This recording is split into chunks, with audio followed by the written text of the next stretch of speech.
Welcome everyone. Welcome to the journey into the fascinating world of the quantum gates. I am Kiran Patil. Today we will unlock the gates, quantum gates, how these gates are works, and how the quantum computer performs their magic. So before going forward, we will quickly recap whatever we have studied in previous lecture. So in previous lecture we have seen the difference between the classical and quantum computing. Then we have seen how to represent the quantum single qubit in equation in matrix, right? That we have seen. Then we have seen the vectors, Kate vectors. Then we have seen different Dirac notation, for example, Kate, bracket, that is nothing but the inner product. Then we have seen Kate bra notation, which is nothing but the outer product, right? So when we are multiplying the gate notation with the bra notation, it is known as a outer product. And when we are multiplying the bra notation with the gate notation, then it is a inner product. Then we have seen how to do the measurement of the quantum bits, that is a qubit. So what is the probability of having the qubit q as a 0, and what is the probability of qubit uh, as a gate 1. So we have seen how to do this measurement using a bond rule. Then we have seen this normalization condition, that is a modulus of alpha square plus beta square is equal to 1. This is a normalization condition. Then we have seen the Bloch sphere. In a Bloch sphere, we have seen which qubits are lies on a x-axis, which qubits are lies on a y-axis. On x-axis, here gate plus lies, and this side gate minus lies. Similarly, on y-axis gate I plus and I minus.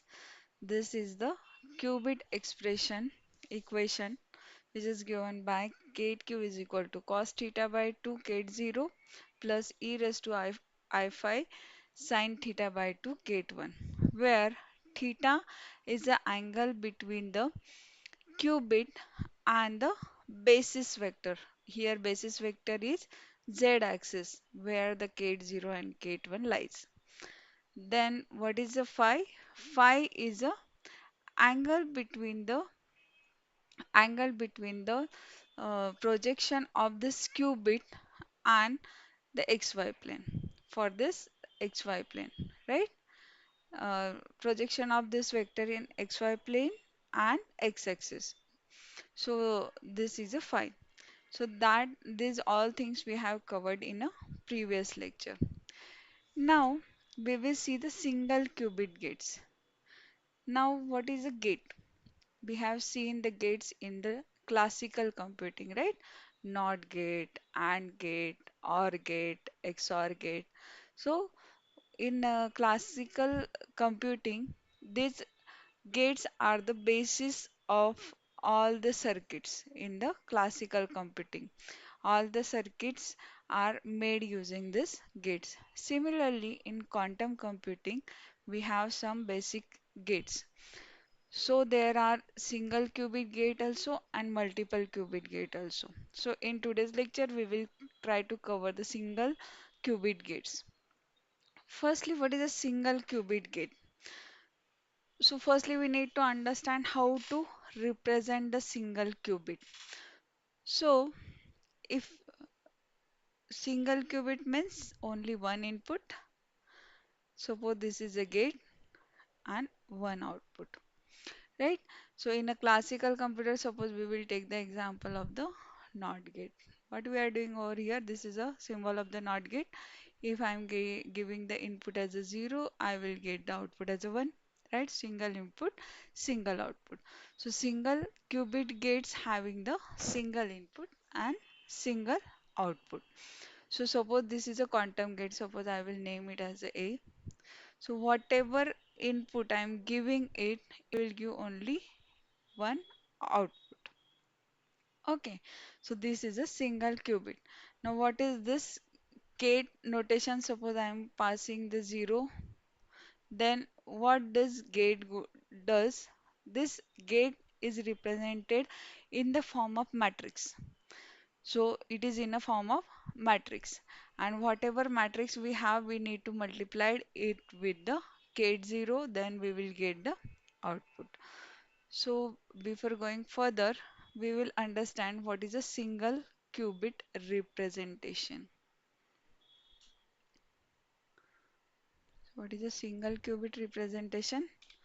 We know gate 0 is given by the column matrix 1 0. In a Bloch sphere, it looks like this. Then gate 1 is a column matrix of 0 1. In Bloch sphere, it is represented like this. So this is a representation of single qubit. Then to talk about the single qubit gates, firstly we need to understand the unitary operation. What is a unitary operation? So as I told you, suppose gate Q is the input to the gate A, the output of that is gate Q dash. So in mathematical terms, a linear transformation of a vector gate for using a matrix multiplication. So suppose A is a matrix containing the values A00, A01, A11, A10 and A11, and all these A 00, 01, 10 and 11 belongs to the complex numbers. So these all are the complex numbers. So what will be the output? The output will be A00 multiplied by outer product of 00 plus A01 multiplied by outer product of uh, ze- 01, then plus A10 multiplied by outer product of 10 and A11 multiplied by outer product of 11. So this is the equation. So how this equation is formed, I will teach you one simple trick to form this equation. Now, firstly you need to write like this. Okay. So we will make some space first. Wait a minute.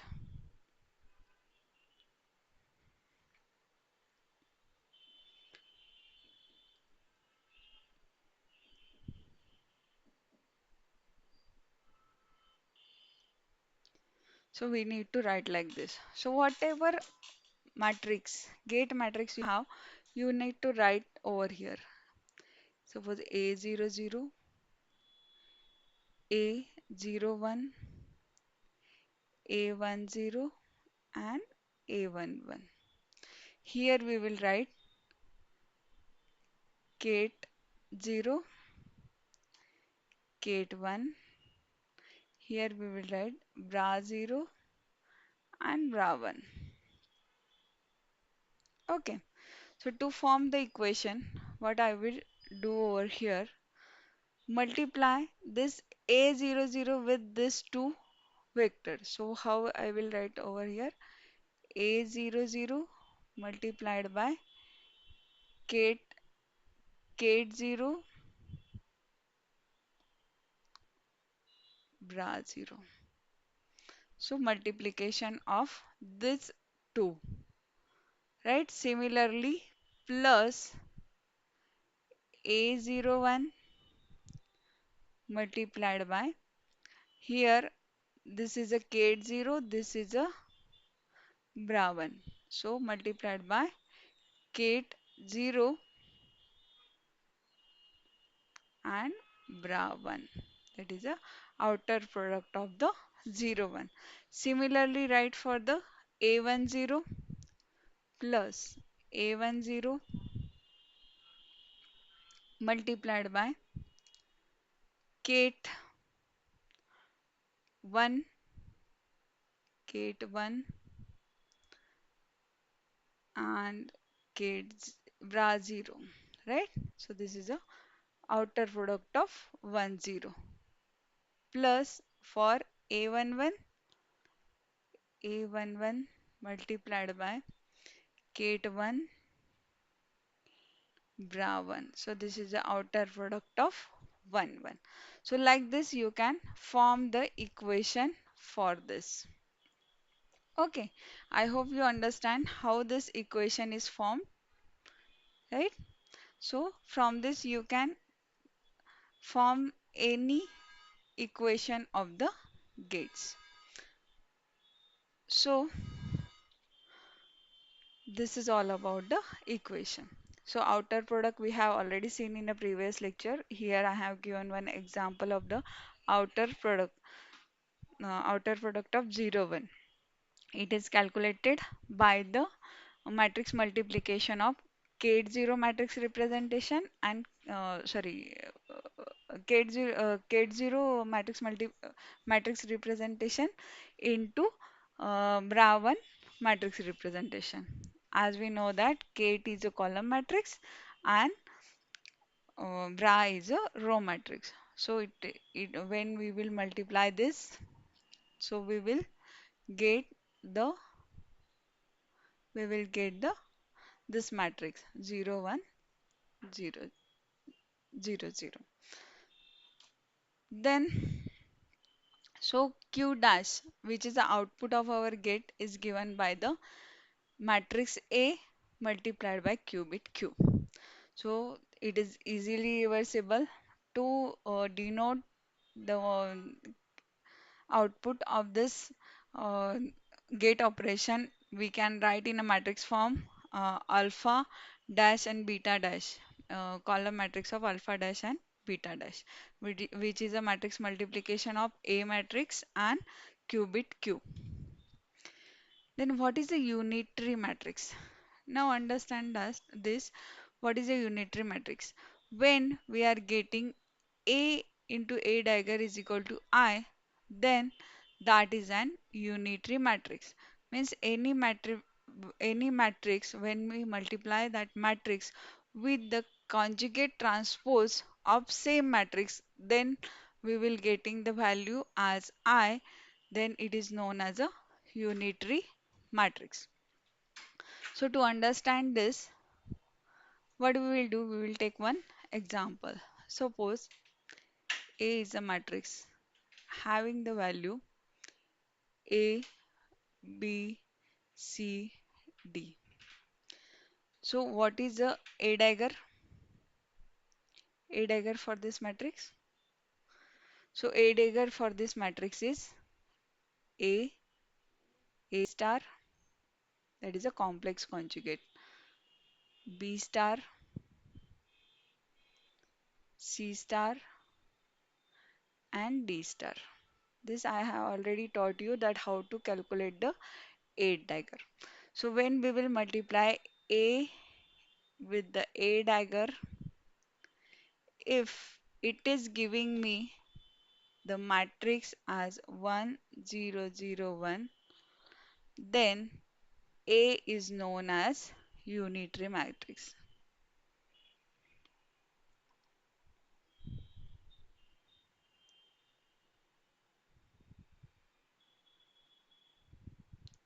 So if this multiplication of A and A dagger, if it is giving me the value 1 0 0 1, then and then A is known as a unitary matrix. So I hope you understand what is the concept of the unitary matrix. Now we will move forward to the next topic, that is the examples of the single qubit gates. So first qubit gate is a Pauli X gate.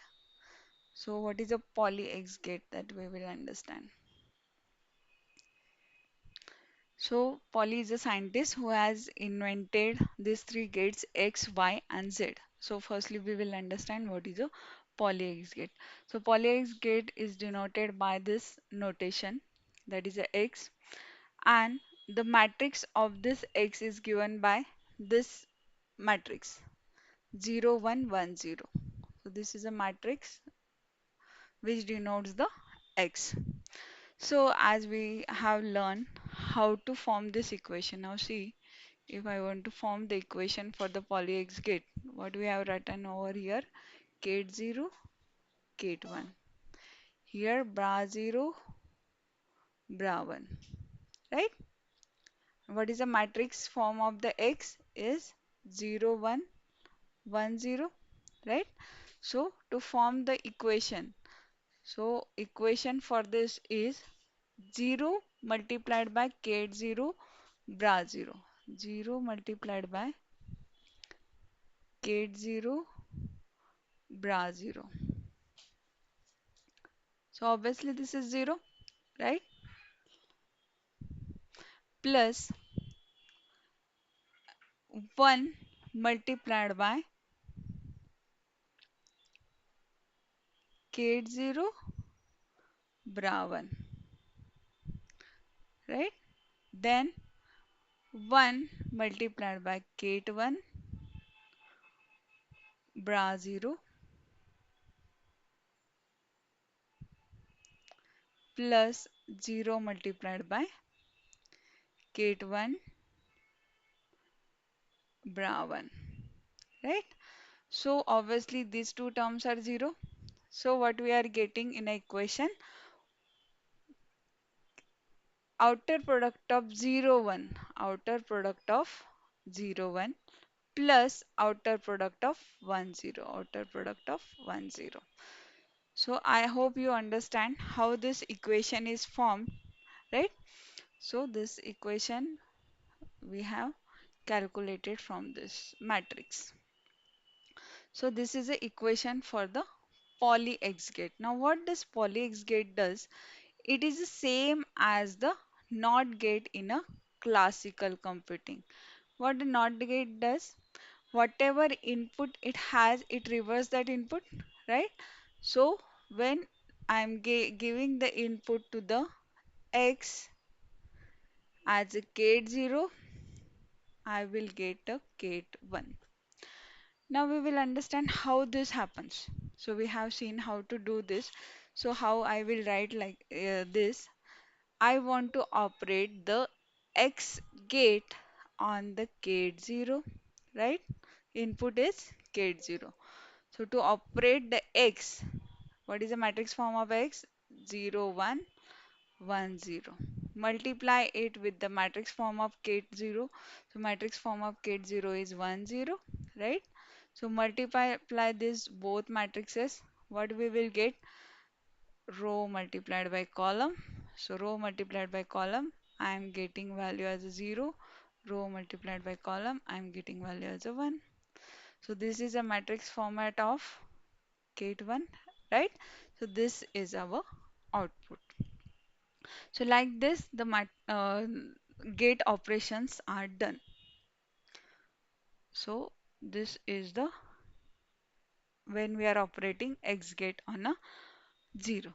Now similarly, calculate for the gate 1. So suppose I am giving the input to this X as a 1. What will be the output? 0. Now prove that. How to prove that? Operate X on the gate 1. So take the matrix format of X, that is a 0, 1, 1, 0. Multiply it with the matrix form of 1, that is a 0, 1. What we will get? Multiply this row with the column. What we will get? The row with the column is 1. This row with this column, it will give us answer as a 0. So we will get 0. Hence proved. If we are applying the X gate on gate 1, we are getting the value as a 0. So this is the first gate which we have discussed over here.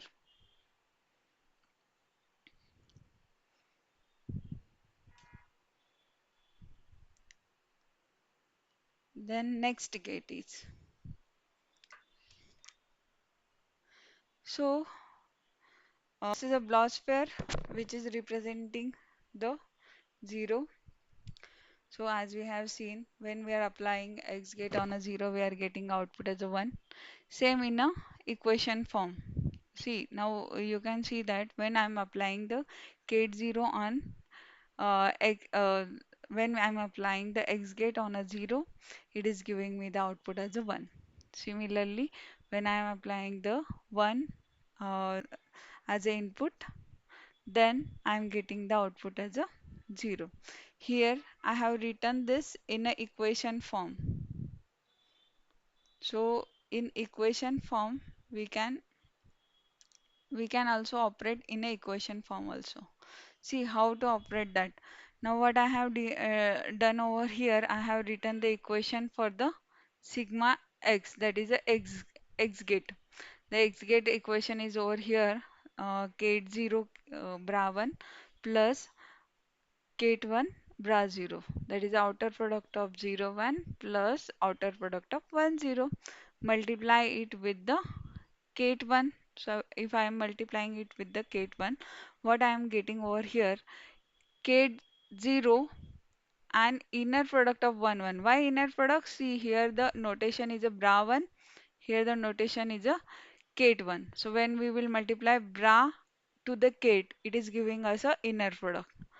So this is a inner product of 1 1. Similarly over here, if I am multiplying this gate 0 with the gate 1, sorry, bra 0 with the gate 1. So it is giving me the inner product of 0 1. So as we know that inner product of the same vector gives us answer as a 1, and inner product of different vector is giving us answer as a 0, right? So giving us answer as a 0. So we are getting over here output as a 0. So what XGate does, it flips around by the pi degree. So this is about the Pauli X gate. Now next is the Pauli Z gate. So matrix notation of the Pauli Z gate is given by the 1 0 0 minus 1. Now in a equation form, when we are calculating it, the equation is given by the outer product of 0 0 minus outer product of the 1 1.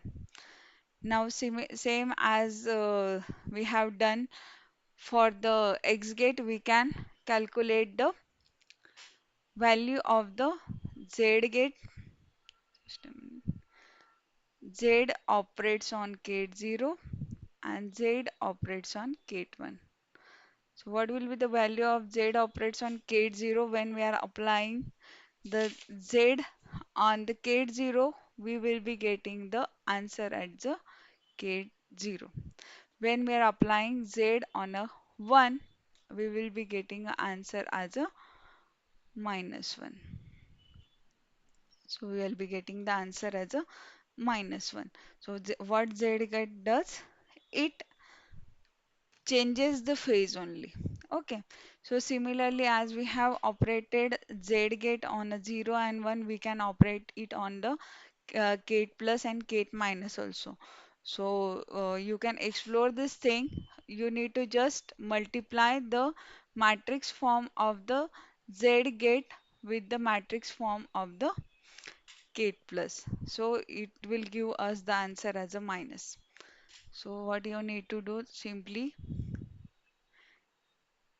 take over here matrix form of the Z, that is a 1 0 1 1 0 0 minus 1, multiply it with the gate plus. What is the equation for the gate plus?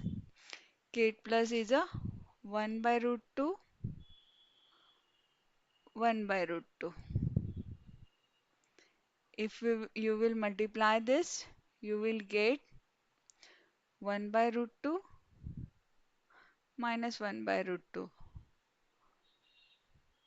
Now if we will take the common 1 by root 2, we will get answer as a 1 1 1 minus 1, which is the equation of the gate minus, right? So like this you can apply the gates on the qubits, right? I hope you have understood. Then next gate we will discuss is a poly Y gate. Now what this Y gate does? So poly Y gate matrix representation is given by the 0 minus I and I 0. In equation format you can write like this: I into outer product of 1 0 minus outer product of 0 1. Same as the poly X and poly Z gate, you can apply the gate 0 and gate 1 on the Y gate. So you will get the answer. Now we will discuss what answer we are going to get. So suppose I am giving the poly Y gate. If I am applying the poly Y gate on the gate 0, then I will be getting a answer as I gate 1.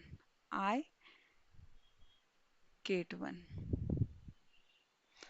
And if I'm applying the poly Y gate on the 1, then I'm getting the output as a minus I gate 0. Minus I gate 0. So this is the answers. You can calculate it by yourself. I have given the detailed procedure for the poly X gate. So revise that video and you will understand how these equations are coming over here. I hope you have understand what is a poly X gate, poly Y gate and poly Z gate, how it is represented in a matrix form, how to operate the uh, qubit, how to operate the gates on a qubits, right? So I hope you have understand all this. Now there are two more single qubit gates which are remain. So we will discuss these two gates in a next lecture series. Thank you all of you. If you have any doubt, you can comment in the comment section. Thank you so much.